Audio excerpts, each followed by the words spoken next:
We're now moving on to the bone video for the appendicular skeleton, starting with the pectoral girdle, which is the clavicle, which is this right here.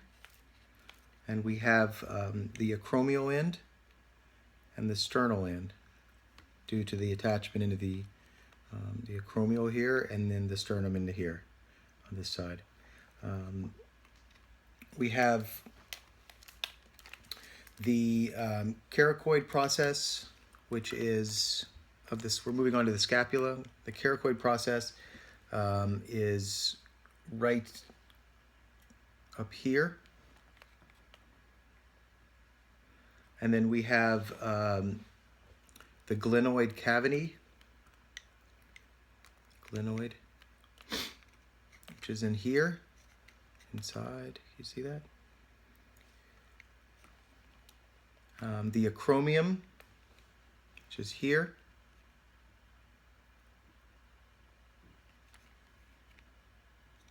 The spine of the scapula.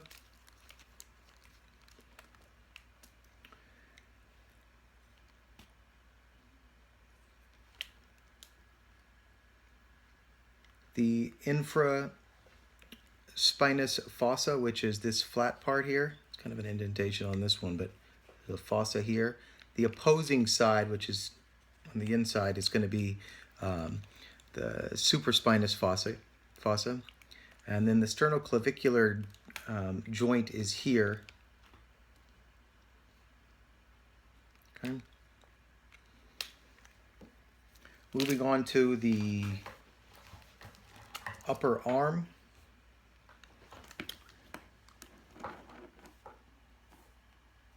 We have the humerus, the humeral head,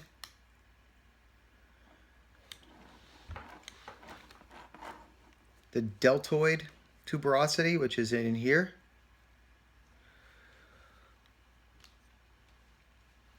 medial epicondyle. So we're looking at the medial, which is right here, the medial epicondyle, and then the lateral epicondyle.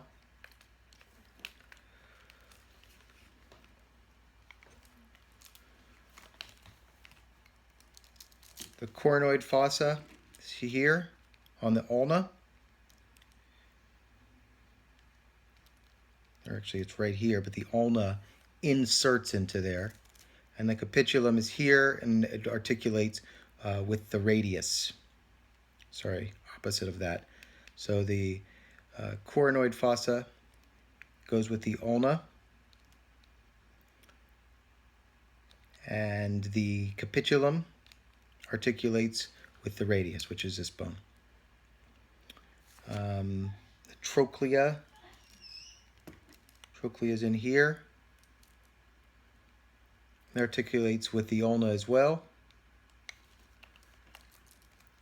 And the olecranon fossa, which is in here, articulates with the ulna as well.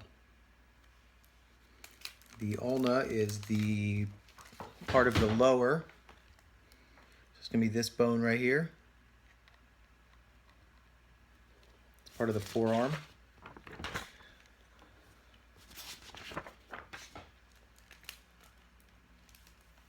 The olecranon is the elbow.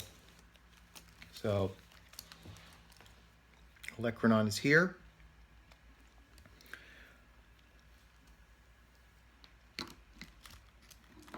The radius, sorry, there's a styloid process in here.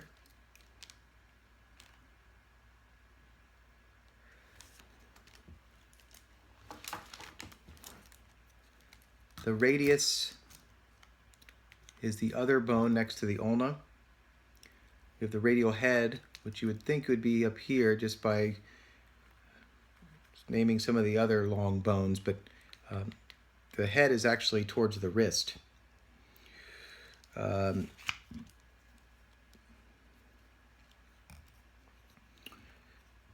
radial tuberosity is here. So the head is here, tuberosity, And then there's a styloid process, which you can actually see. It's right there. See the bump on our hand, on our wrist as well.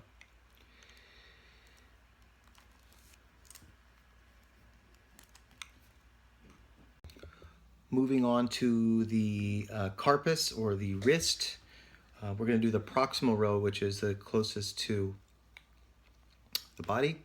We're going to start off with the scaphoid, which is right near underneath the thumb, to the lunate, triquetral here, and the pisiform is underneath. It's interesting because it's kind of a rounded, kind of underneath, so more like here. And then we're going to move on to the trapezium. This is going to be the distal row. Trapezium, the capitate, the trapezium, the trapezoid, the capitate, and the hamate. And that forms the carpus of the wrist. Which bones form the wrist joint with what forearm bone? So the radius is the one that articulates with it the most to form the joint. It's got a large, the head of the radius is very, very broad, so it allows for those joints to articulate it with. And the pollex is the end of the head of the radius, articulates.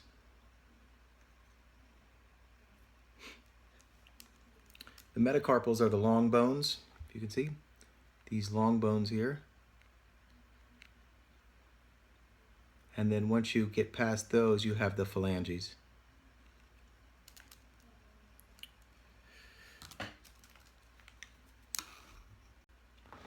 Moving on to the pelvic girdle, the coxal bones are made up of the ilium, the ischium, and the pubic.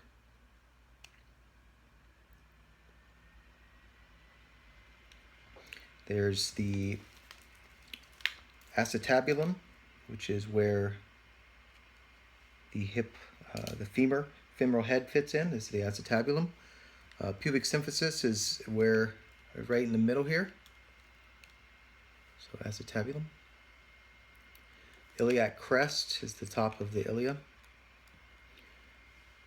The iliac fossa is here. Sciatic notch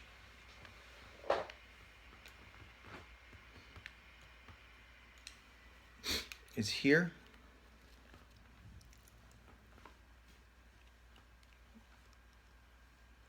Ischial spine is in here. This is the fossa.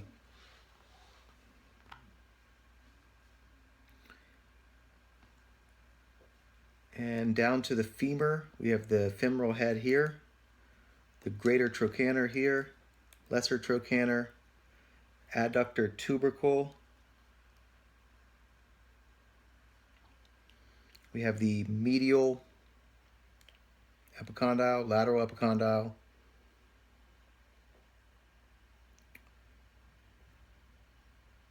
These are condyles here, these little bones.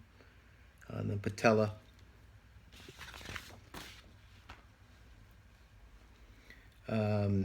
Down to the, if I can get a better angle here, down to the tibia, the big bone, shin bone, fibula. Tibial tuberosity is here. Medial malleolus, which is going to be the inside right here. Medial malleolus, lateral malleolus. So this is the proximal tibiofibular joint and the distal tibiofibular joint. The fibular head is here. And I said the lateral malleolus already, which is here.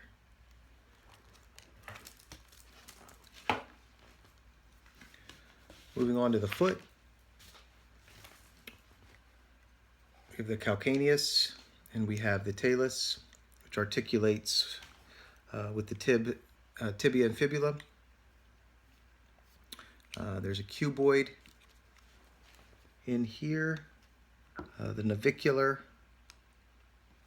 Let's see if we can get this up a little better.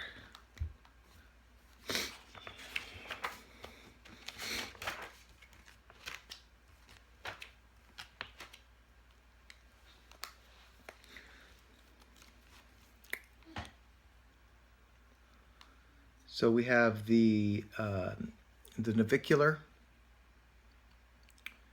cuboid, and the cuneiforms here, the medial and lateral cuneiforms and the intermediate. So lateral, intermediate, and medial. And one of them you have to be able to get underneath and kind of see its full spectrum of what it looks like. The metatarsals are here, similar to what we looked at on the hand with the long bones of the foot. And then once those are end, they start the phalanges. The halix is the big toe. So phalanges in the hands and phalanges in the feet. Long bones. Thank you.